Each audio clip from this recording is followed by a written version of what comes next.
Pastoral visit to Gaza by the Patriarch of Jerusalem of the Latins, His Beatitude Archbishop Pierbattista Pizzaballa. During his visit to Christian families and the sick, he assured moral and material support. As every year, the feast of St. Anthony, patron of the custody of the Holy Land, was also celebrated in Jerusalem. Our patron, underlined Brother Francesco Patton, is a beautiful example of what it means to incarnate the mission mandate entrusted by Jesus to the apostles with the words, "Go into all the world and preach the gospel to every creature." The Salesians, present in the Holy Land for over 100 years, carry out many social activities. On Saturday the 12th of June, 14 new deacons were ordained in the Basilica of Gethsemane. With the end of the school year, the nursery schools of the TERRA SANTA schools in Bethlehem, Jerusalem and Beit Hanina also handed out diplomas to their youngest children in the presence of their parents. In the city of Beersheba in the Negev desert, there is one of the places that reminds us of Abraham, patriarch of the three monotheistic religions.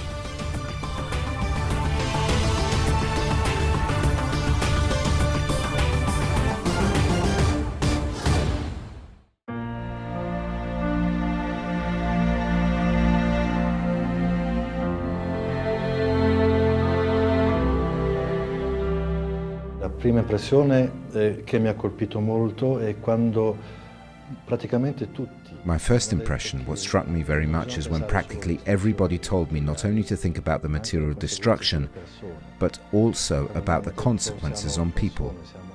When they told me we are people, we are human beings, and not only numbers of injured, dead or alive or survivors or a budget or reconstruction projects, this struck me very much. Budget per progetti di ricostruzione. Questo mi ha colpito molto.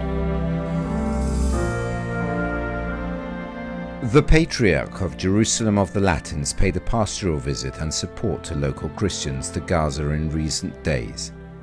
Pierbattista Pizzaballa expressed words of emotion for the people of Gaza wounded in the latest war. According to the United Nations Office for the Coordination of Humanitarian Affairs, more than 52,000 Palestinians have been displaced, most of whom are now sheltering in schools run by the international organization in Gaza.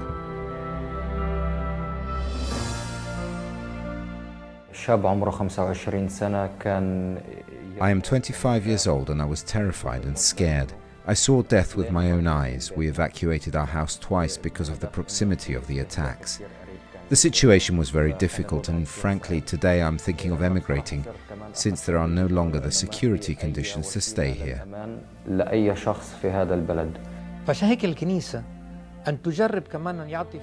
The church is trying hard to provide job opportunities for young people so that they can build a life and a future here.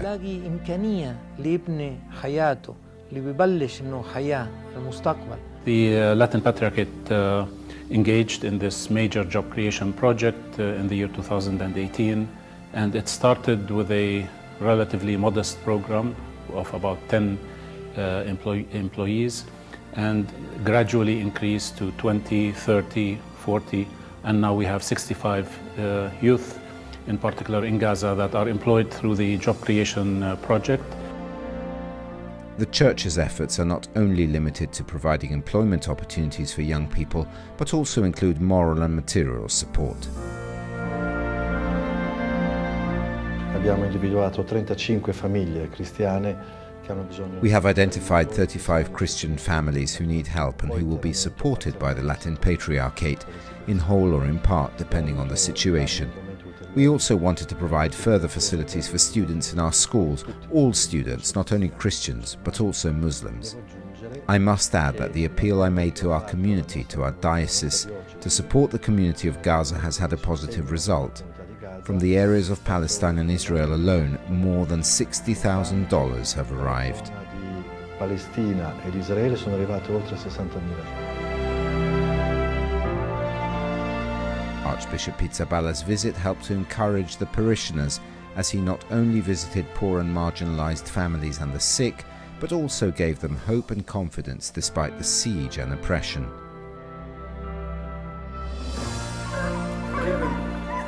Ai nostri cristiani devo dire innanzitutto non siete soli. To our Christians I say first of all, you are not alone.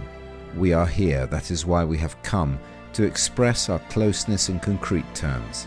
Secondly, do not lose courage. I have noticed fatigue. The wounds of the war are still open, especially the psychological ones. I have noticed that the word trauma is used very often, something I did not hear before. A very strong trauma, so don't lose courage, don't lose hope. Non perdere la speranza.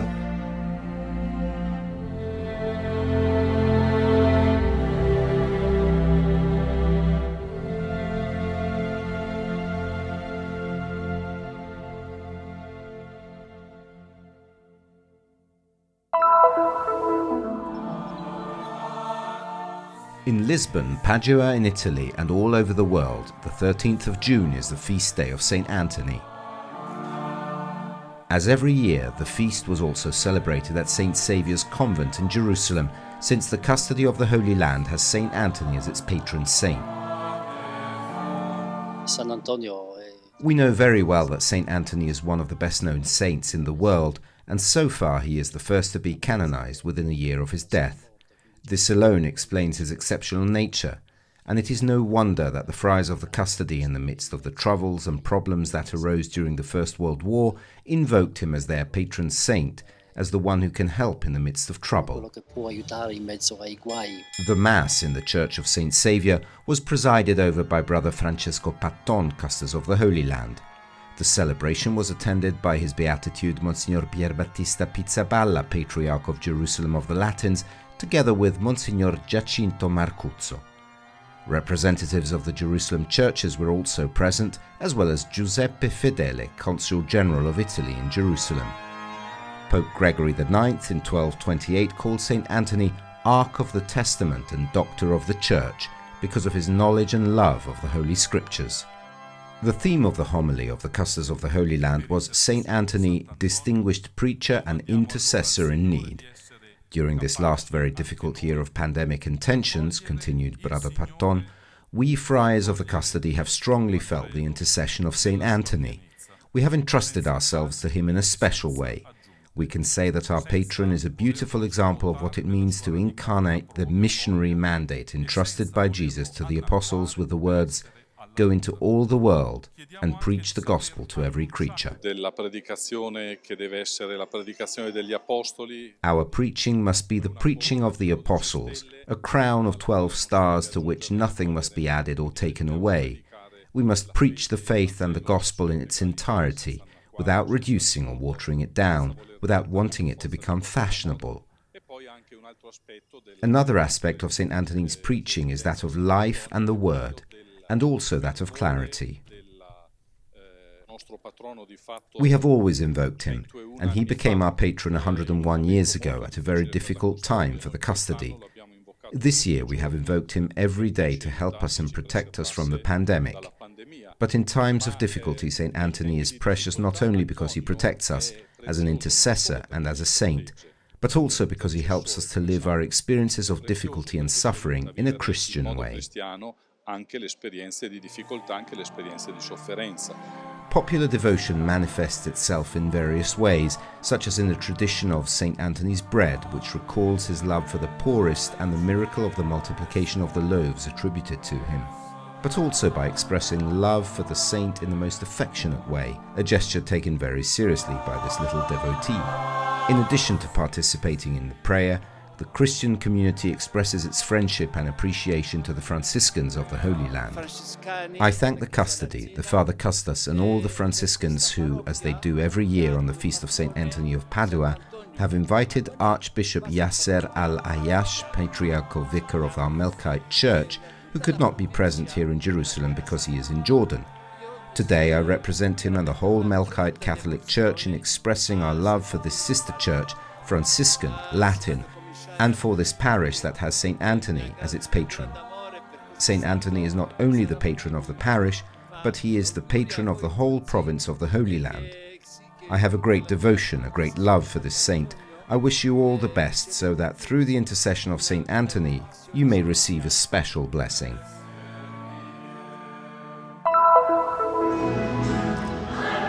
Salesian Feast in the Holy Land.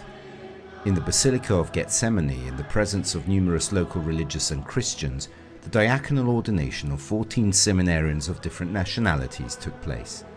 This celebration was presided over by His Beatitude Monsignor Pierbattista Pizzaballa, who underlined the mission of the Salesians in the Holy Land. Here in the Holy Land, the Salesians have an important tradition. They were among the first to have professional schools that trained generations of Palestinian Christians and others in the various professions. Even today, they are still an important presence for professional schools, for youth, for service to migrants. After passing through the training stage came one of the most eagerly awaited moments, diaconal ordination. Yeah, you know that they have a long years of formation, and the long years of formation is something like 6 years of training as religious Salesians. Also, they take up to become priests in the church. So it requires almost 6 to 8 years in order to reach this stage of becoming deacons. This is the Holy Land, and many people want to be ordained here. And it's really, for me, we have to thank God so much because the big grace He grants us for the ordained as the deacons here in Holy Land, especially in the Gethsemane like this. To serve. This verb well defines the mission of deacons in the church. And even here in the Holy Land, these newly ordained deacons are doing fine social work. Our brothers have been with young people, children from 4 years old up to 12 or even 15, 16 years old. But several of them, they go to centers where our caregivers have Eucharist. And there they animate them for catechism, help them for the liturgy, help them for singing. I have been in 3 realities. The first was in a Filipino group that celebrated Mass in our house on Saturday evenings. I'm currently assigned to the pastoral community Our Lady Human of Valor in Tel Aviv, also in the pastoral care of migrants, especially Filipinos. Last year I was at the Salesian Sisters Oratory in Cremizan, Daughters of Mary, Help of Christians.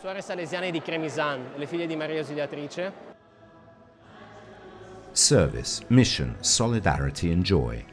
These are some of the words that represent the Salesian congregation founded by the Italian saint Don Bosco, and which here in the Holy Land today celebrates the vocation of these new deacons.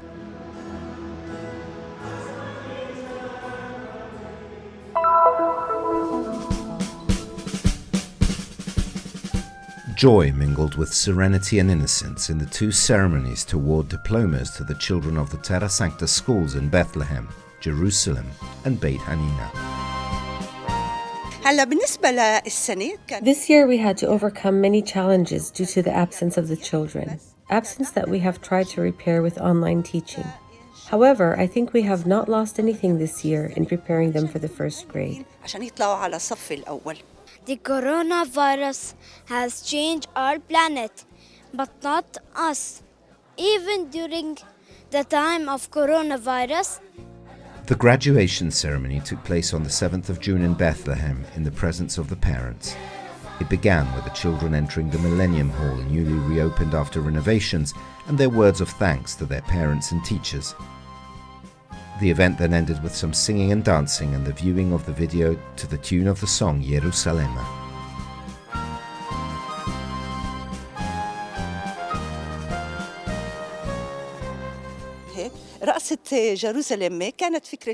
Dancing to the song Jerusalem was Brother Ibrahim's idea. It was an idea that united the children of the schools in Beit Hanina, Jerusalem, and Bethlehem.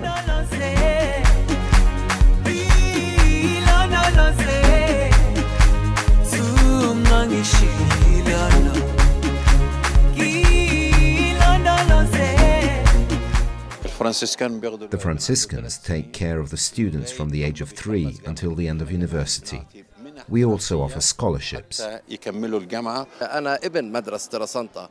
am also a child of the TERRA SANTA school. This school has formed my character. I also graduated from this school, and today it is my son's turn. From generation to generation, we grow up in this wonderful school with which we have an emotional and academic relationship.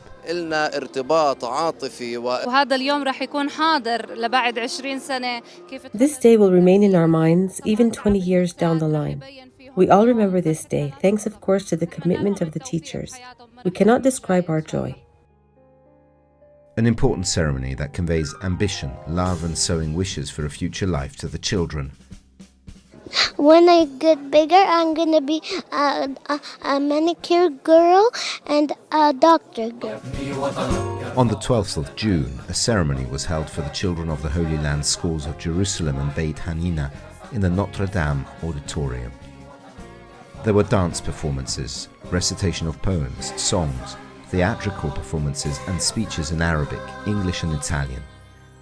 In his speech, Brother Faltas congratulated the children and their parents on obtaining their diplomas and moving on to the first grade. I'm happy to go to first grade. I graduated and finished kindergarten. The Franciscan order, wherever it is in the Holy Land, has over the centuries planted the seeds of science, knowledge, love and peace in the education of future generations, from Galilee to Bethlehem. Can you imagine Bethlehem without TERRA SANTA? No, a big no.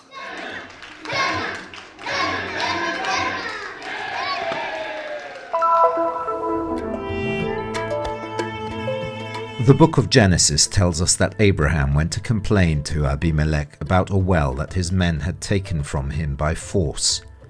According to the scriptures, Abraham took sheep and oxen and gave them to Abimelech, with whom he made a deal. "You will accept these 7 sheep from my hands," said Abraham, "as a testimony that it is I who dug this well." We head towards the south of Israel, to one of the places that preserve the memory of Abraham. We are in Beersheba, also known as Beersheba, whose name in Hebrew means well of 7. In memory of the 7 sheep that Abraham gave to Abimelech as the price to buy the well. Beersheba, the capital of the Negev, is the 4th largest city in the Holy Land. With about 220 residents, it is also the 7th most populous city in the country and the 2nd largest in terms of area. We arrive at the Abraham's Well International Visitors Center, which tells the story of Abraham in an interactive way. The ceiling reminds us of God's promise to the patriarch, "Look up into the sky and count the stars, if you can count them. Such will be your descendants." On the walls are biblical passages in English and Hebrew referring to the patriarch, and the audio narration leads us to imagine the dialogue between God and Abraham.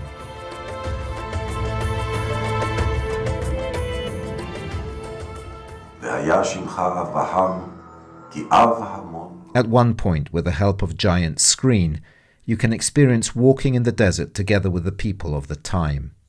Of the soul, in search of the well containing the water of life. You will come to... In 2013, the new center was opened. We decided that the theme of our father Abraham was important.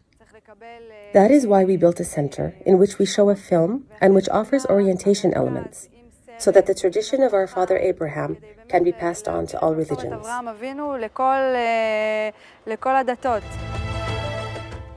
After the desert walk experience, the visitor is taken to a 3-dimensional video of about 15 minutes on the patriarch. We all know that our father Abraham is a very important person, and he is the father of the monotheistic religions. But beyond the religious story we tell about him, we also want to talk about his qualities, because he possessed many of them. Values in which we and our traditions have grown, such as bringing peace, hospitality, and pursuing justice. All these values are important to us in our daily lives, and we try to live by them. This is what we want, for the person to come out of this experience with a message for themselves.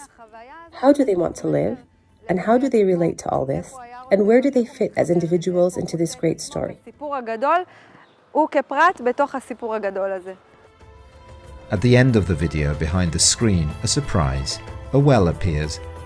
The clues say that this is the well that Abraham claimed in his meeting with Abimelech. But the only certainty is that those who come here have the opportunity to learn more about the history of the patriarch. The well has passed through the traditions of the nomadic tribes over time. They say that there is a stone inside the well, indicating that this is the well of our father Abraham. It is exciting to think that the patriarch passed through this region and lived in this land for some time. As it is written in the book of Genesis, then Abraham returned to his servants. Together they set out for Beersheba, and Abraham dwelt in Beersheba. To remember the life of Abraham is to walk a journey of faith guided by the words and promises that God assures to keep.